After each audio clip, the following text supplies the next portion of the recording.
बिस्मिल्लाहिर्रहमानिर्रहीम अस्सलामुअलैकुम। आज की जो हमारी रेसिपी है वो है अंडा प्याज।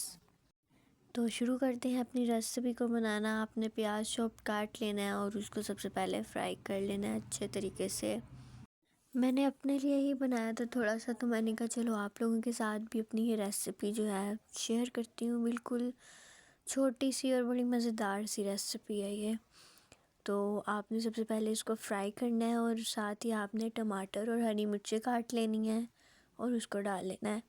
यहाँ पर आपने एक बात का ध्यान रखना है कि आपने प्याज को जलाना नहीं है, बहुत ज़्यादा यानी ब्राउन नहीं करना है, क्योंकि जब आप इसको ज़्यादा ब्राउन करेंगे तो उसका कलर बिल्कुल ही ख़राब हो जाएगा और ये दिखने में बिल्कुल भी अच्छा नहीं लगेगा। साथ ही आपने इसमें मसाले ऐड कर देने हैं, नमक, हस्बे ज़ायक़ा, लाल मिर्चें कुटी हुई, सूखा धनिया और साथ ही कुटा हुआ आपने ज़ीरा भी ऐड कर देना है साथ ही। और इसे आपने अच्छे तरीके से मिक्स कर लेना है जब तक इसका जो ऑयल है वो अलग ना हो जाए।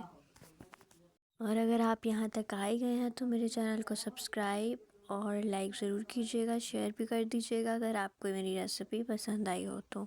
साथ ही आपने एग ले लेना। आपने अपने जो प्याज है उसके हिसाब से जो है अंडे डालने हैं। मेरा तो थोड़ा सा ही था तो मैंने एक ही डाला है इसमें, सिर्फ मैंने अपने लिए ही इसे बनाया था।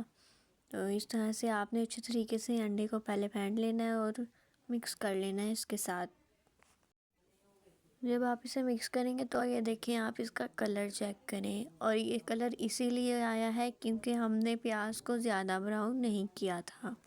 अगर हम प्याज को ज़्यादा ब्राउन कर लेते तो ये कलर कभी भी नहीं आता।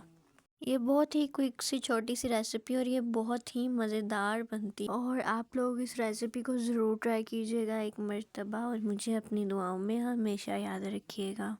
अल्लाह हाफिज़।